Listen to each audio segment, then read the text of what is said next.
한글은 한자의 모조품일 뿐이야. 한글은 600년밖에 안 되었지만 한자는 수천 년의 역사를 가지고 있는 세계 제1의 언어라고 주장하는 중국인 유학생이 있습니다. 하지만 영국 케임브리지 대학의 교수가 한자보다 한글이 더 혁신적인 언어라는 말과 함께 증거를 내밀자 중국인 유학생은 얼굴이 시뻘개졌다고 하는데요. 과연 세계 최고 대학의 강의장에서는 무슨 일들이 있었던 것일까요? 오늘의 사연 바로 소개해드리겠습니다. 안녕하세요. 제 이름은 제라르 뒤퐁이에요. 영국 케임브리지 대학에서 언어학 박사과정을 공부하고 있는 학생이랍니다. 저는 프랑스 출신인데요. 어릴 때부터 책과 단어들을 정말 좋아하면서 자랐어요. 케임브리지에 있는 제 작은 아파트는 사전과 세계 각국의 언어에 관한 책들로 가득 차 있었죠. 저는 주로 도서관에서 혼자 여러 나라 사람들이 어떻게 글을 쓰고 말하는지 책을 읽으며 보내요. 저는 항상 어떤 문자 체계가 가장 좋은지 알고 있다고 생각했어요. 제 생각에는 프랑스어나 영어처럼 라틴 알파벳을 사용하는 언어들이 가장 위에 있었죠. 그 다음으로는 중국 한자 같은 오래된 문자 체계가 있었고요. 한국 문자요? 솔직히 별로 대단하다고 생각하지 않았어요. 한국은 그냥 다른 문화를 따라하기만 해. 새로운 걸 만들지 않아. 한국 문화를 제대로 공부해 본 적도 없이 이런 생각을 가지고 있었어요. 그런데 어느 선선한 가을 아침 모든 것이 바뀌기 시작했어요. 케임브리지의 푸른 잔디밭을 가로지르는데 차가운 공기가 제 얼굴을 스치고 있었어요. 노란색과 주황색 낙엽들이 제 신발 아래서 바스락거리고 있었죠. 평소처럼 도서관으로 향하고 있었는데 갑자기 눈에 띄는 알록달록한 포스터가 보였어요. 마틴 교수님의 동아시아 문자 체계의 역사와 원리라는 강의를 알리는 포스터였죠. 포스터 앞에 멈춰 서서 바라보고 있었어요. 사실 그냥 지나치고 싶은 마음도 있었어요. 한국 문자에 대해 배워서 제 생각이 바뀔 만한 게 뭐가 있겠어요? 그런데 무언가가 저를 멈추게 했고 시계를 확인해 봤어요. 강의는 20분 후에 시작할 예정이었죠. 더 나은 일도 없었기에 강의를 들어보기로 했어요. 배우고 싶어서가 아니라 제가 이미 믿고 있던 것을 확인하고 싶어서였죠. 강의실에 도착했을 때 소란스러웠어요.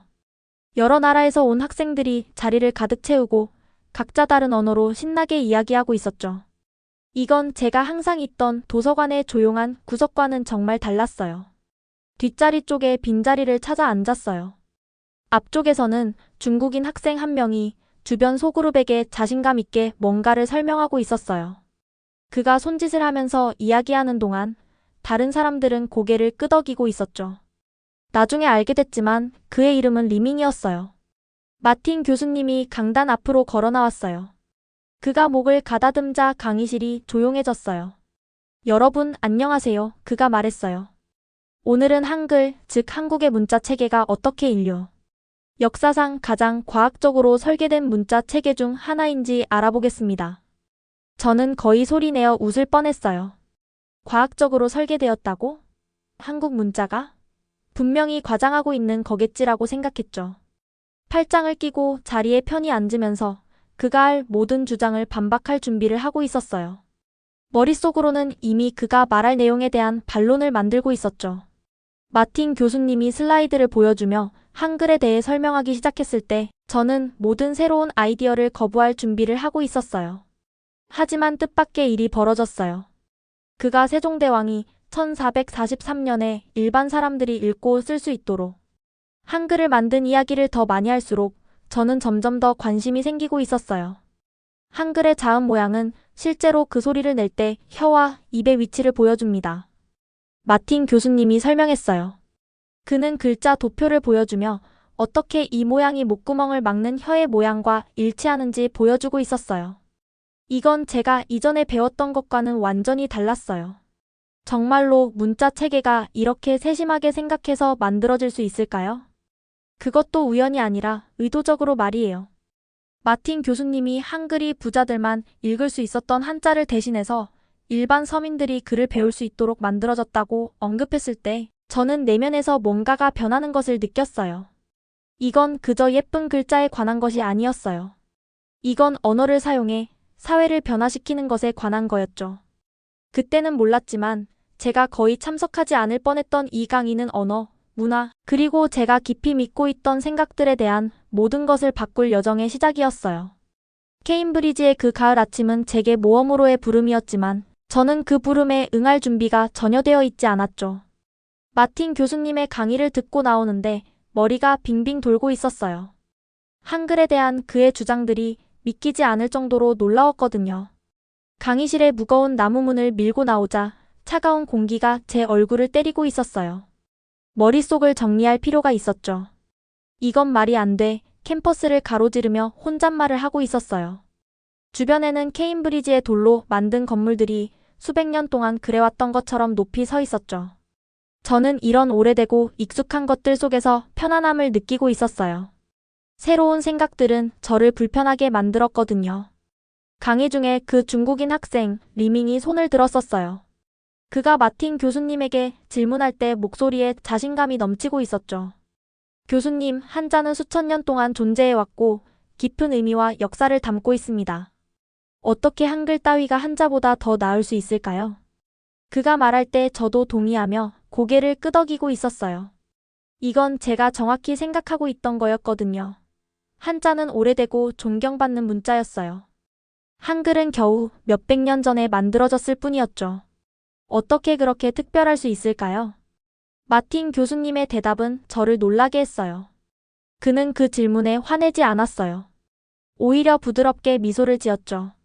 세종대왕은 단지 사람들이 글을 읽을 수 있게 하기 위해서만 한글을 만든 게 아닙니다. 그가 설명했어요. 그는 사회의 불공정함에 도전하고 싶었던 거죠. 공부할 시간이 있는 부자들만 한자를 배울 수 있었어요. 한글은 모든 사람이 빨리 배울 수 있도록 만들어졌습니다. 이건 문자 체계로서뿐만 아니라 사회를 변화시키는 방법으로서도 혁명적이었죠.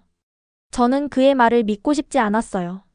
그의 말은 제가 언어와 문화에 대해 알고 있다고 생각했던 모든 것에 도전하고 있었거든요. 그날 오후 저는 곧장 도서관으로 향했어요.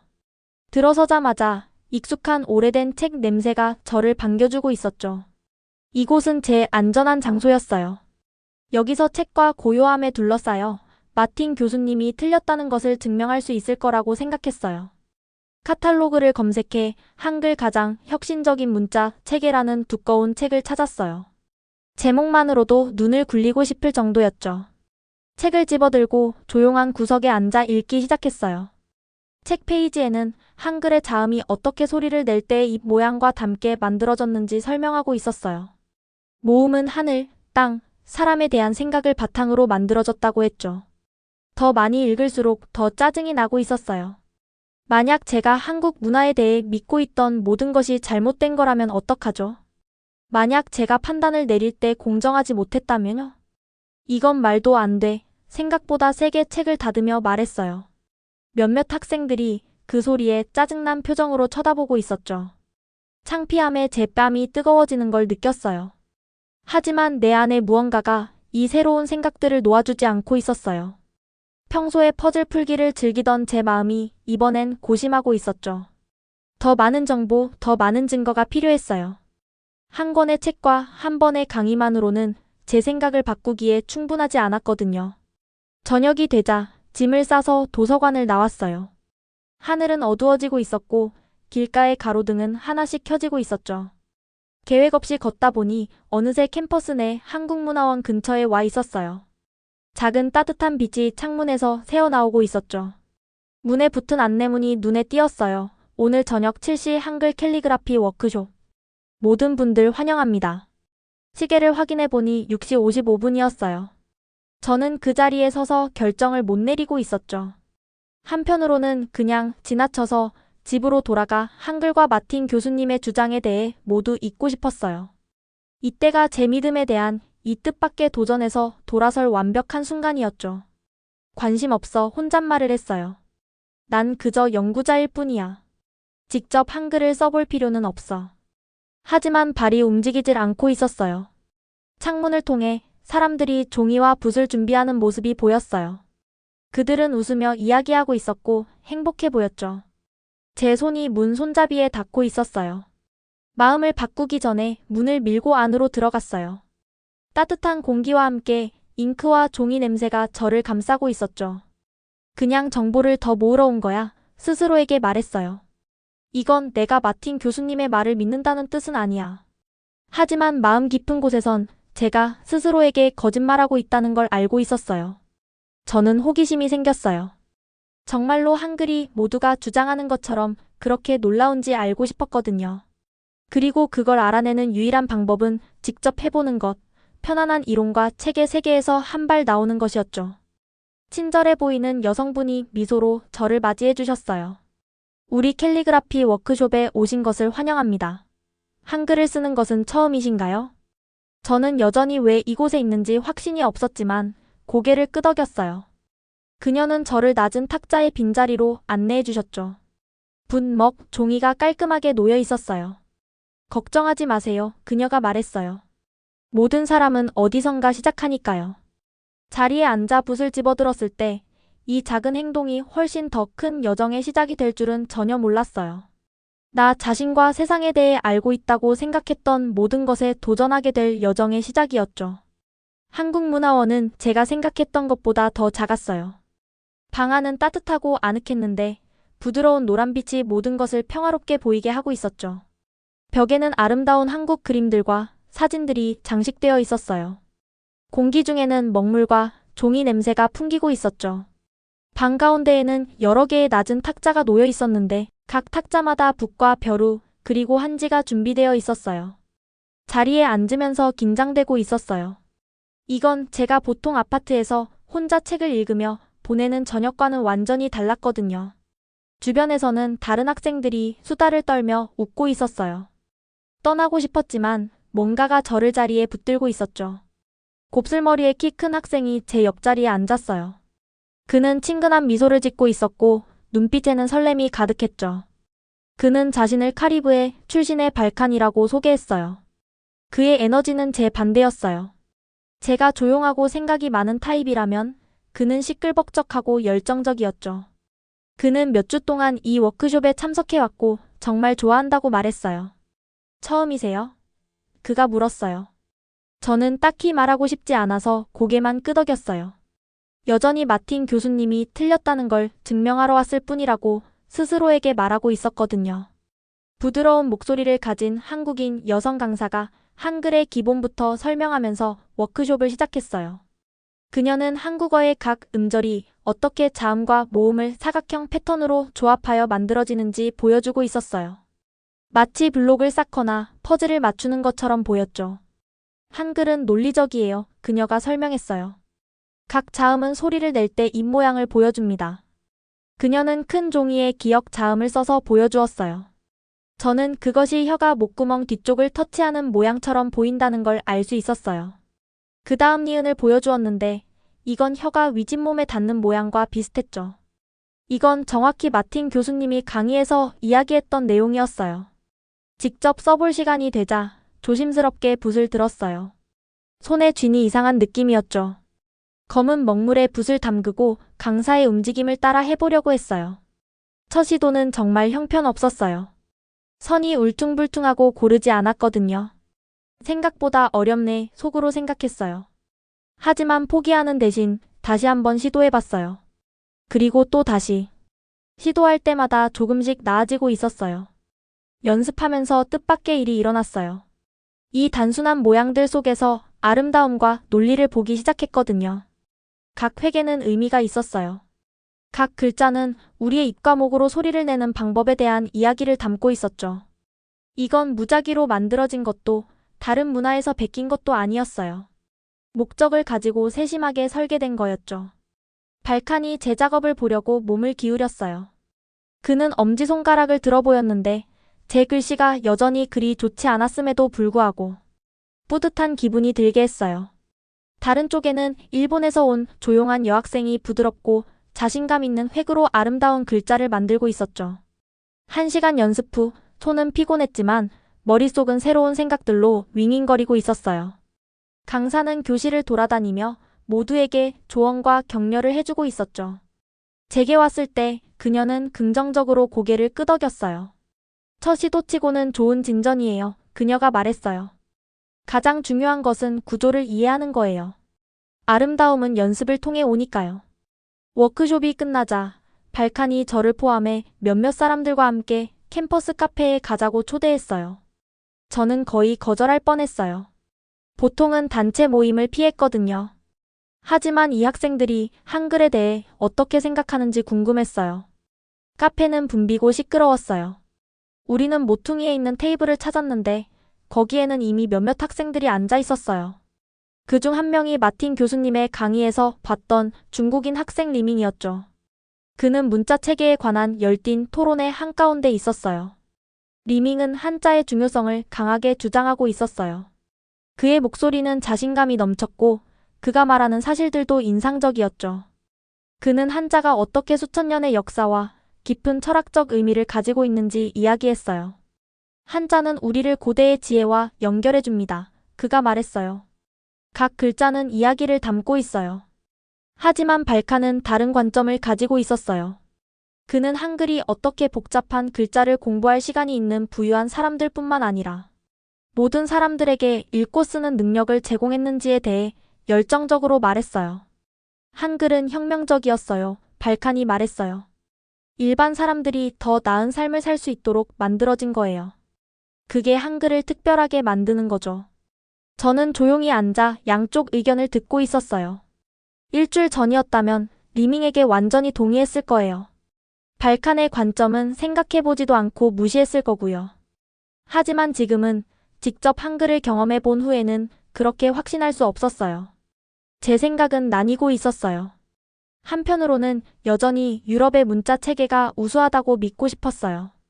그 부분에 저는 전통과 역사에 대한 리밍의 존중에 동의했죠. 하지만 다른 한편으로 한글의 디자인과 목적에서 뭔가 특별한 것을 보기 시작하고 있었어요. 뜨거운 초콜릿을 홀짝이며 주변의 토론을 듣고 있는데 제가 어떤 문턱을 넘고 있다는 걸 깨달았어요. 제 오래된 생각들이 도전받고 있었어요. 마음이 새로운 가능성에 열리고 있었죠. 그리고 제가 거의 참석하지 않을 뻔했던 강의에서 시작된 이 여정은 제가 결코 가리라 예상하지 못했던 곳으로 저를 데려가고 있었어요. 그 다음 며칠은 저에게 정말 힘들었어요. 한글과 제가 배운 모든 것에 대해 계속 생각하고 있었거든요. 도서관에서 수많은 한국 문자와 역사에 관한 책들에 둘러싸여 몇 시간씩 보내고 있었어요. 도서관은 가끔 책장을 넘기는 소리와 카펫 위에 부드러운 발자국 소리만 들릴 정도로 조용했죠. 높은 창문으로 들어오는 햇빛 속에서 먼지 입자들이 춤을 추고 있었어요. 머릿속에서 두 명의 다른 사람이 싸우고 있는 것 같았어요.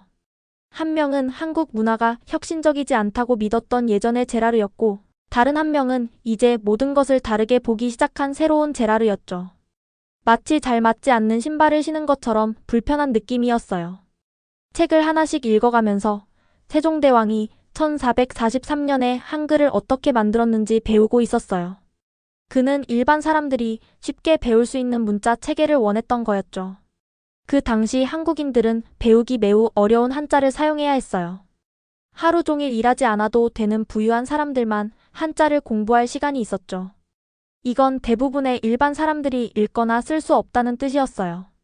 세종대왕의 아이디어는 혁명적이었어요.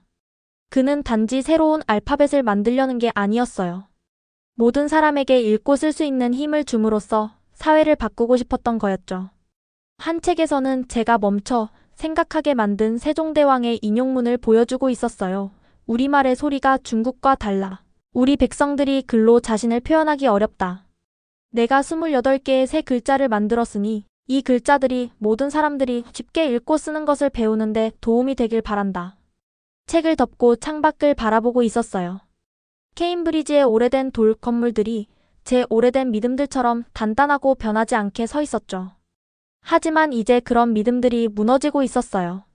왜 한국 문화를 그렇게 쉽게 무시했을까? 스스로에게 물었어요. 내가 실제로 가진 증거는 뭐였지? 대답하기 어려운 진실이었어요. 저에게는 아무런 증거가 없었어요. 제 믿음은 사실이 아닌 편견에 기반한 것이었죠. 이 깨달음은 저에게 큰 충격이었어요. 저는 항상 증거에 기반해 결정을 내리는 똑똑하고 논리적인 사람이라고 생각해 왔거든요. 하지만 실제로 공부해보지도 않고 한국 문화를 판단했던 거였어요. 부끄러운 마음이 들었어요. 얼굴이 화끈거리고 배가 뭉치는 느낌이었죠. 자신이 틀렸다는 걸 인정하는 건 결코 쉬운 일이 아니에요. 특히 오랫동안 자신있게 틀린 것이었다면 더더욱 그렇죠. 그날 오후 마틴 교수님의 마지막 강의에 갔어요. 강의실은 다시 가득 차 있었어요. 저는 평소처럼 뒷자리에 앉았지만 이번에는 열린 마음으로 들을 준비가 되어 있었죠. 질문 시간에 손을 들었어요. 심장이 빠르게 뛰고 있었죠. 방 안이 조용해졌어요. 제가 수업에서 거의 말을 하지 않는다는 걸 모두가 알고 있었거든요. 교수님, 약간 떨리는 목소리로 시작했어요. 한글이 그렇게 혁명적이었다면 왜 한국은 그 후에도 오랫동안 한자를 계속 사용했을까요? 왜 모두가 바로 한글을 채택하지 않았을까요? 마틴 교수님은 제 질문이 마음에 드셨는지 고개를 끄덕이며 미소를 짓고 있었어요. 그는 한국 사회의 권력층이 한글에 저항했다고 설명했어요. 그들은 한자를 배우는데 몇 년을 보냈고 이런 지식이 그들에게 권력과 지위를 주었거든요.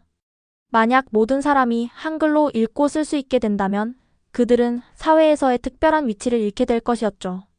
한글은 단지 새로운 쓰기 방식이 아니었습니다. 마틴 교수님이 말했어요. 전체 사회 구조에 도전하는 것이었죠. 그래서 완전히 받아들여지기까지 수세기가 걸린 겁니다. 그의 대답은 완벽하게 이해가 됐어요. 이건 어떤 문자 체계가 더 좋은지에 관한 것이 아니었어요. 권력이 누구에게 있고 누가 그것을 나누고 싶지 않았는지에 관한 것이었죠. 그날 저녁 또 다른 캘리그라피 수업을 위해 한국문화원으로 돌아갔어요. 이번에는 마음이 내키지 않아서가 아니었어요. 더 많이 배우고 싶어서였죠. 따뜻한 방에 들어서자 익숙한 먹물 냄새가 저를 반겨주고 있었어요.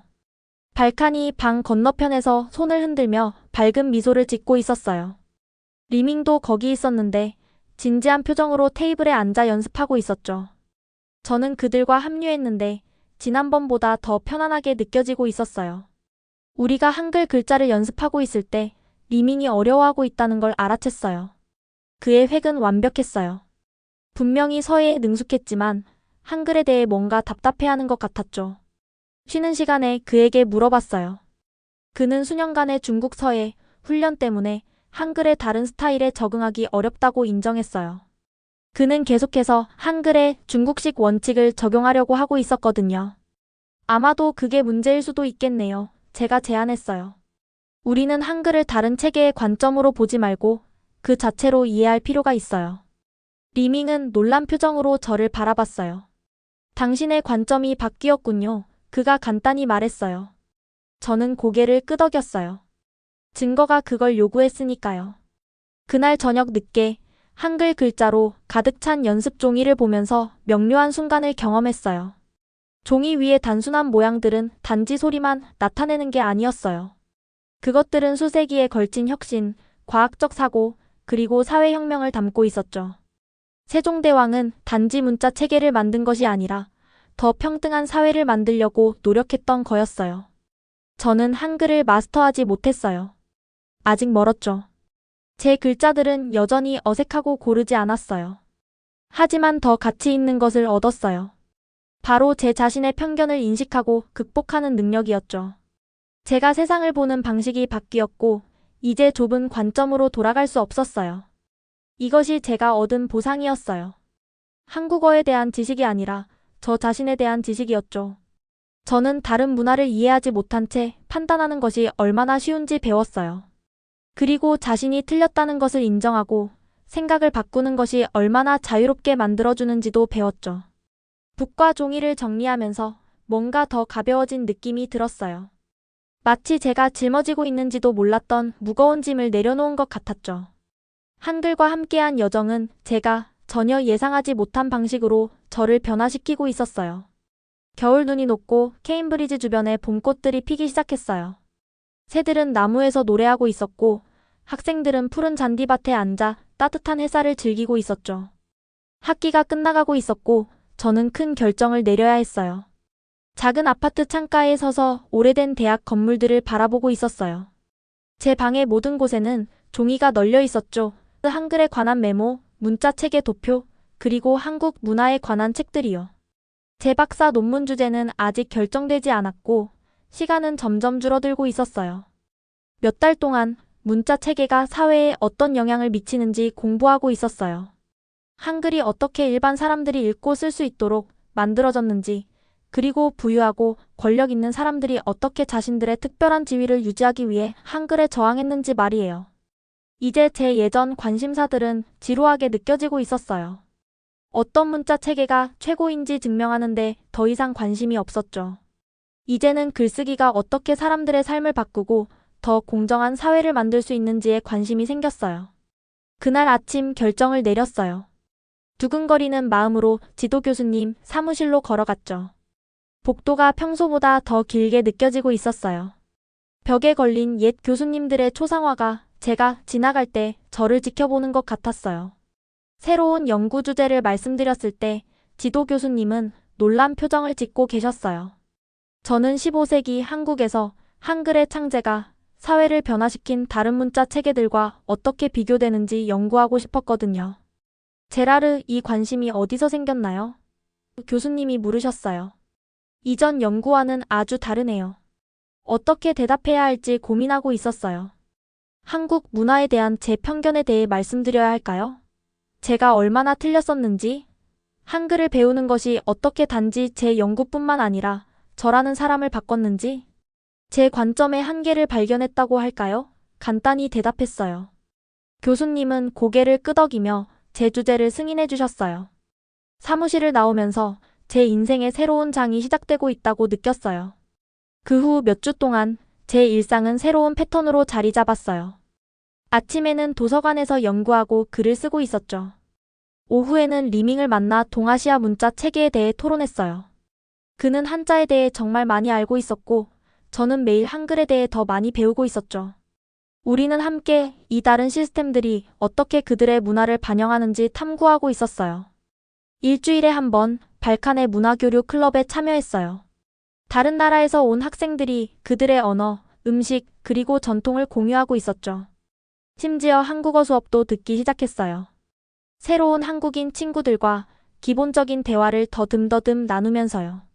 한국 문화를 무시했던 편견 가득한 프랑스 학생은 사라졌어요. 그 자리에는 새로운 사람이 있었죠. 더 겸손하고 더 호기심 많고 인간의 창의성의 풍요로움에 더 열린 사람이요. 논문 발표 날이 왔을 때 긴장되면서도 자신감이 있었어요. 방은 교수님들과 동료 학생들로 가득 차 있었죠. 리민과 발칸은 앞줄에 앉아 격려하는 미소를 보내고 있었어요. 세종대왕의 한글 창제가 단지 더 나은 알파벳을 만드는 것에 관한 것이 아니라고 설명했어요. 이것은 부유한 사람들만 읽고 쓸 수 있는 불공정한 시스템에 도전하는 것이었죠. 한글의 디자인이 어떻게 소리와 말소리에 대한 과학적 이해를 반영하는지 보여주었어요. 그리고 비슷한 사회적 영향을 미친 다른 문자 체계들과 비교했죠. 발표를 마쳤을 때 박수가 시작되기 전에 방은 잠시 조용했어요. 지도 교수님은 인정하듯 고개를 끄덕이셨어요. 잘 해냈어요. 발표 후 리밍이 제게 다가왔어요. 당신이 이렇게 한글의 지지자가 될 줄은 전혀 예상하지 못했어요. 그가 미소 지으며 말했어요. 저도요, 인정했어요.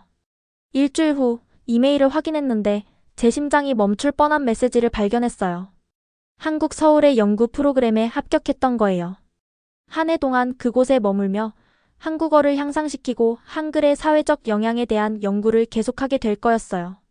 한국으로 가기 위해 짐을 싸면서 제 여정에 대해 생각하고 있었어요. 거의 참석하지 않을 뻔했던 강의로 시작했었죠. 거의 참여하지 않을 뻔했던 캘리그라피 워크숍으로 계속됐고요. 그리고 그것이 저를 세상을 보는 방식을 완전히 바꾸게 만들었어요. 저는 단지 문자 체계에 대해 배운 게 아니었어요. 제 자신에 대해 배웠죠. 제가 깨닫지 못한 채 가지고 있던 편견들에 대해, 그리고 그것들을 놓아주는 것이 얼마나 자유롭게 만들 수 있는지에 대해요. 마지막으로 케임브리지의 창밖을 바라보면서 제 마음속에 아직 도전받기 위해 기다리고 있는 다른 편견들은 무엇일지 궁금해하고 있었어요.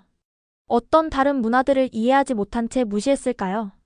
제가 세상을 보는 시각을 제한하는 어떤 다른 가정들을 하고 있을까요? 한글과의 여정을 통해 진정한 지식은 내가 모르는 것을 인정하는 것에서 시작된다는 것을 알게 됐어요. 진정한 지혜는 변화에 열려있는 것에서 시작되죠. 가방을 들고 문을 향해 나아가면서 앞으로의 모험에 설레고 있었어요. 서울이 기다리고 있었죠. 수백만 명의 사람들, 고대 궁전들, 그리고 초현대적인 도시와 함께요. 그들의 언어를 배우고 음식을 먹고 그들의 문화에 푹 빠질 거예요.